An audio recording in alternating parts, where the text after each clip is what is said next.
Death Curse Society one more time. Red Crank here with Keith the Critic, the host, founder, and all over god of the Slash and Bash Horror Festival right here in Topeka, Kansas. Keith, thanks for sitting down, and thanks for doing this, man. Hey, no problem. Glad to be with you, man. Yeah. 20-something years you've been doing this. I think I heard you say 22 now, but this is the 20th version. Yes. Well, I had 3 strokes, and then everything else hit, 2 years ago or 3 years ago? Yeah, so we couldn't do anything. So what was the original idea? When did you say to yourself, you know what, I want to host a little con in Topeka?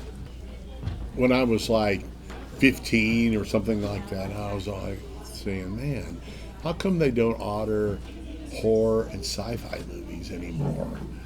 And so then I decided, when I got a little bit older, I just decided, well, I was in radio and doing all that, and I decided, man, we need to have something for horror and sci-fi. Bottom line, because those 2 movies, or those 2 series, aren't recognized enough. Right. And I just thought, okay, there we go. So yeah, it's been challenging, but it's been a lot of fun. Mm-hmm. Has it always been a film festival, or has it been more? I used to show. I still show movies around Topeka at different theaters, but something about Slash and Bash that's just, I like to bring independent movies back. Right. And I show a couple of mainstream movies, but I kind of realize the crowds aren't big because you can watch that on TV. Right. But I like bringing in independent horror actors, actresses, directors, because I think that's more of a draw right now than, But it's just I show a couple of mainstream movies and I bring out some guests. Sure. But then again, it's kind of fun to just independent titles is big. It's big in my eyes and most Slash and Bash fans' eyes. It's just, you enjoy it. Okay. Yeah. What were some of your favorite films that you were able to show this year at the festival? Well, first off was Body Count, done by Jen Nagel. Right. And that is so good. Yeah, Jess Hamilton. Yeah. And they came in and showed their movie. It was so well received. Same with Body Count. It was so well received, and they entered. Those 2 movies already entered in the film contest because we work with Film Freeway, right, and doing all that. And yeah, I was just like, those. We all kind of agreed that those are the 2 of the best horror movies out there right now. So yeah.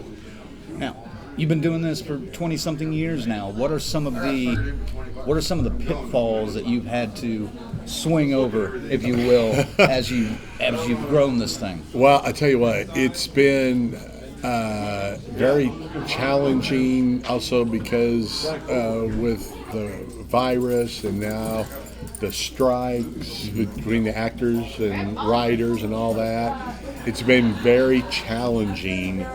The last 3 years to get something going. To get it built back up. Yeah, get it built back up. But last year we brought in independent film directors, actors, and all that. And that was so well received because people, they just want to see good movies and they want to meet the stars in the movies and the directors. And they were very excited that they got to come in and meet those guys. So, yeah, it was something that I love to do, and it was just like, I got a lot of filmmakers in this area and outside this area that said, yeah, we'll come in and show movies, because I know those guys, and it's just like, it's something I love to do. But this year's been not bad, and it's going to continue to grow from here. So Right. It's just something that I know the fans of horror and sci-fi love this. Sure.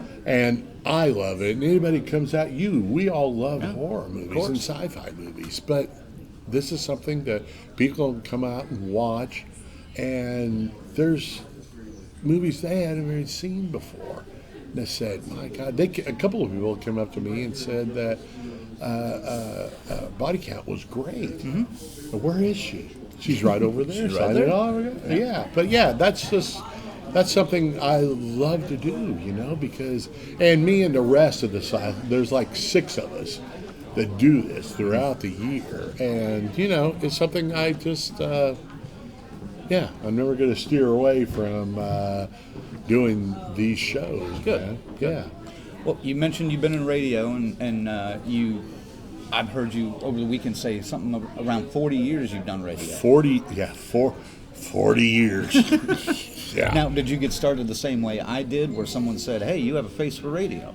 No, yeah, that's true.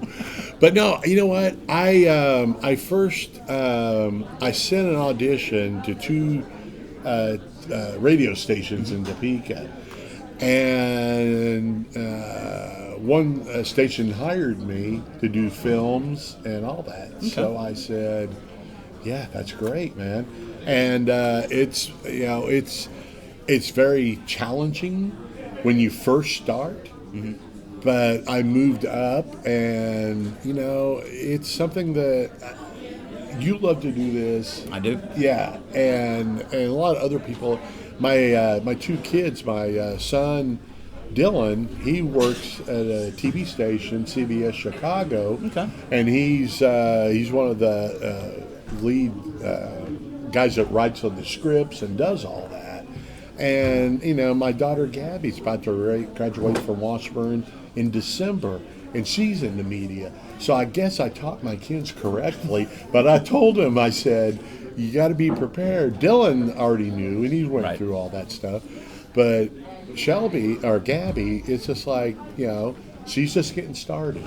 Well, you and I, though, grew up in a different media time than your kids are about to experience. Yes. So, I mean, what's the worst and the best differences in what just the media in general is doing anymore? I tell you what, right now, so many people are going to the internet or going online, and they don't watch TV news anymore. Nope.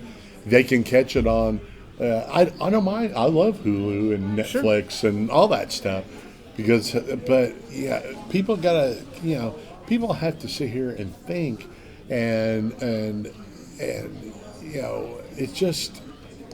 it's very hard because Dylan, my son Dylan, he knows because he grew up. He's had a little bit. Yeah, he's had a little bit.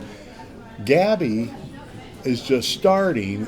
And I told her, I said, you got to learn how to do all this. But I said, I said, don't go through the internet or all that, because I said, you got to learn how to do all this stuff. Right. But that's the difference. Gabby grew up with TikTok news. Yeah, oh my rather God. Than and you and I with Walter Cronkite. Yeah, I know. I remember Walter.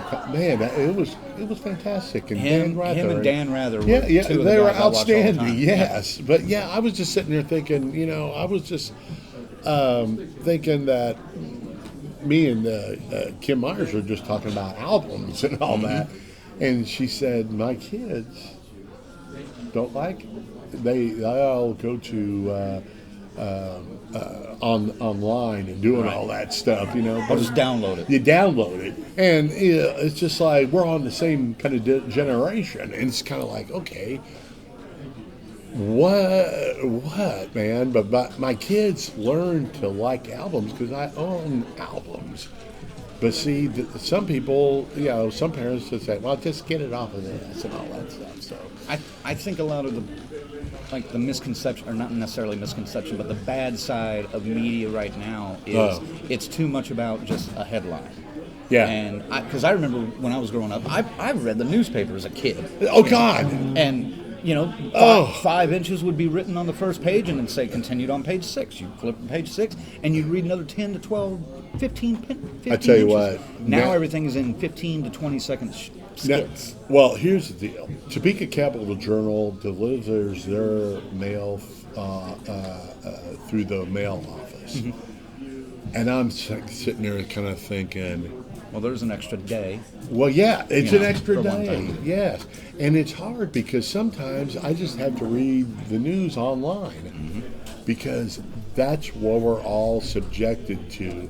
Now, Chicago sometimes they do the same day newspapers, and New York and everybody, but there's very little small town. Well, Topeka's a small town, but it's just I don't understand why.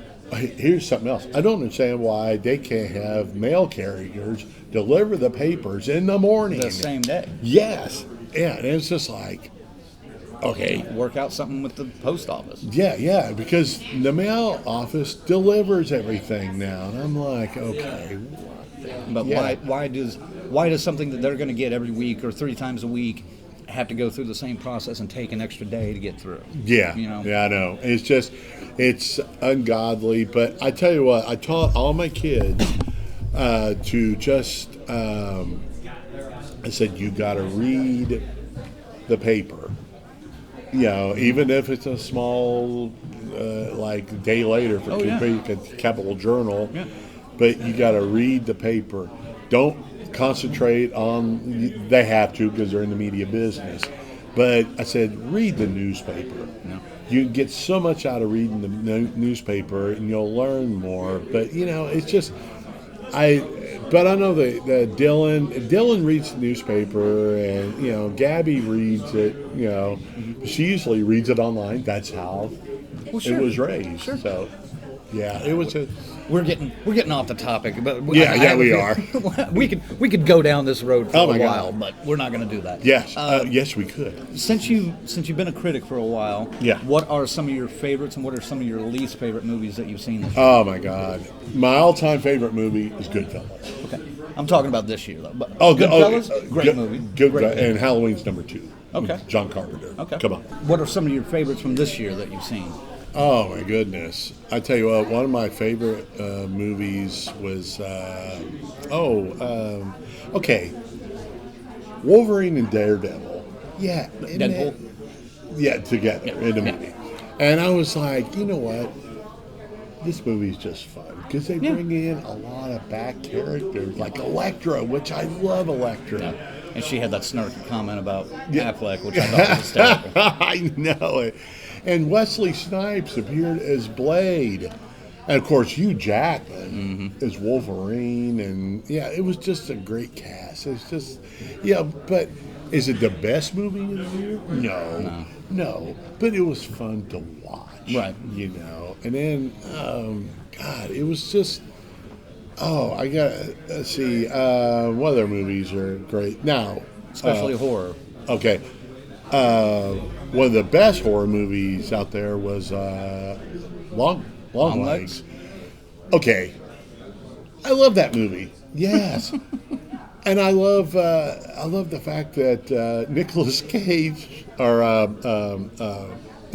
Cage plays the villain, and it was just like, and Nicolas Cage was a little offbeat, anyways, But I love how he looked and everything in that movie. That was fantastic. He was the villain the only way that Nick Cage could play the villain. Yes. Just in his own quirky, weird way. Yes, that was just amazing. And also the Maxine.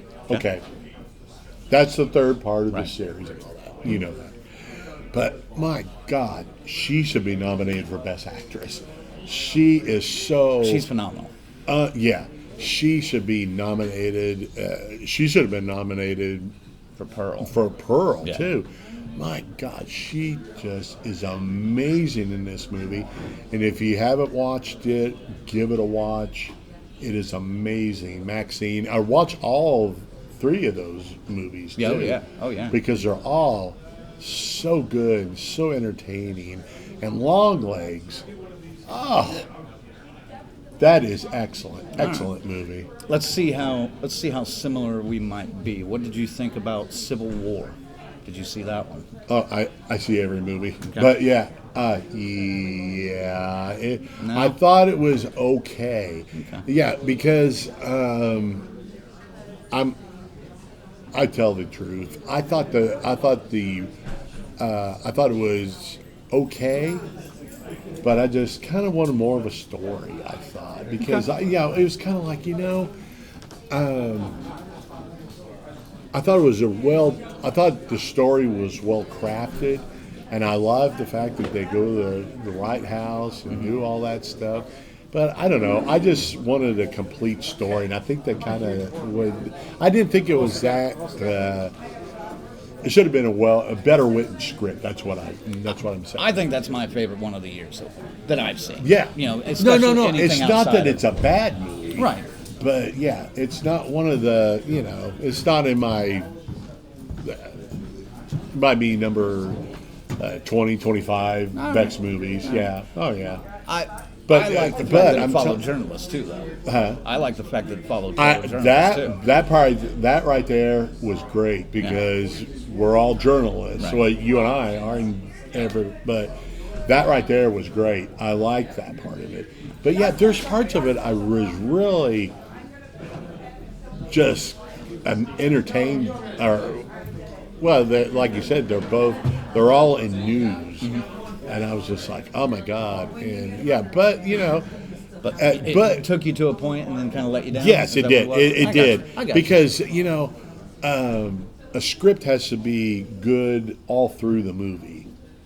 And I thought Civil War was great. And then the last, 20 minutes of it and all that, yeah, not that good. But yeah, it's a good movie. So what is your favorite of the year? Probably Maxine. You think so? Yeah. It doesn't have to be horror. It could be. Oh no. Maxine, and then with Blake Lively in it. It ends with us. Yeah, that was good. I thought that movie was great. Okay. I tell you what, I think it's a highly underrated movie. Okay. I did because I gave it 4 out of 4. I haven't seen it yet. So. It was that good, but like I said, everybody has to go in with their own opinions. Because I tell people what to see, but it's what they want to see. Sure. And that's fine. But I kind of think that overall, like I said, that's why me and Kim and Derek do the aisle seat on 785's radio show. Okay. Because everybody has their own opinions. Oh yeah. I do films for a living, and they see a lot of movies as well. But they're the more casual viewer. Yeah, they're the more casual viewer. And then it's just like, okay, let's just, so this show's been on for 5 years. And I kind of thought, a lot of people, most people like my opinions. Thank you. No, they don't. I don't know. But anyways, a lot of people agree with Kim and Derek on that. Sure. So yeah, everybody has their own thoughts. But also, I can't wait for Batman 2 with Michael Keaton in it, and it's gonna be done here in a little bit, But I hope they bring back a lot of the original cast and all that stuff, It'd be interesting to see some of the other ones. What's next for the Slash and Bash Film Festival? Do you have plans working towards next year? Yeah, already? We have plans. We're gonna have a meeting. Probably next week or week after, and we're all going to get together. And I brought in some other people who are decided, help me decide all this. And I think we're going to concentrate on great independent movies. I think that the fans are gravitated more to the independent movies than they are, because like we said before, you can watch these anywhere. Right. Anyway, now I love to go see The Thing, or not The Thing, and all kinds of great horror and regular movies as well, because it's on the big screen, man. Oh, I take every chance I can to go to the big screen. I do too, and it's just like I told my kids, if you could see it on the big screen.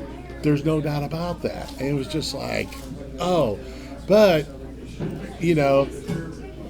kids nowadays. Mm-hmm. Now my son, they want to watch it on their phone. Yeah. See, that's what I do with mine when that's one thing that we have to do, right. Because if I'm in the car and all that, and I'm not driving, I'm watching TV, watching a movie or something like that. That's how society is now, and that. But I told Dylan and Shelby and Gabby, you gotta go to the movies to be entertained. to see it on the big screen. You don't I get saw that audience interaction too. Yes. When you're sitting on a couch at home by yourself. Yeah, I know. And I went and saw Godfather that just was re-released, 2-3 years ago on the big screen. Because I never saw it like that. Right. It came out in 1972, A little bit before our time. Yeah, yeah. But I remember I watched Dracula with Bela Lugosi, and I was sitting there on that little TV that I had in Tonganoxie, and I was like, oh my God, they're showing Dracula and all that. And I was 5 years old at the time, so there you go. But yeah, I just, we're getting all kinds of different types of issues, aren't we? Mm-hmm. What is it? What's wrong? Yeah, you and I just love to talk. It sounds like it, yeah. Yeah.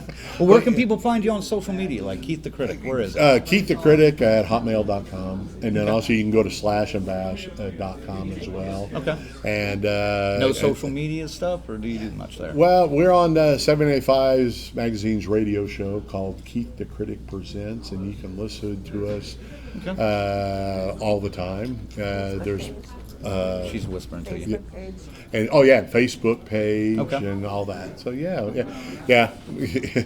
But we got a little helper bird whispering in the ear over there. But I'm not sure she wants to be on camera. So But yeah, I was just like, being in entertainment like we all are and all that stuff. It's just when you do it well.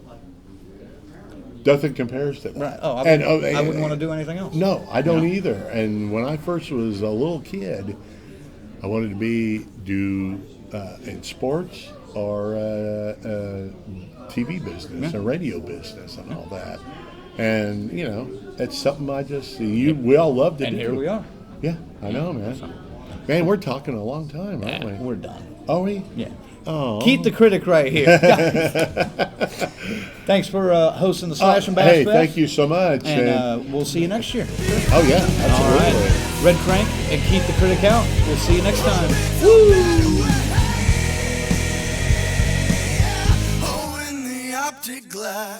Oh, that was a Ric Flair woo. People say I stole it from him, but I like to say he stole it from me. But he's older than us. Yeah, I know what you mean. Don't do the math, and it works out.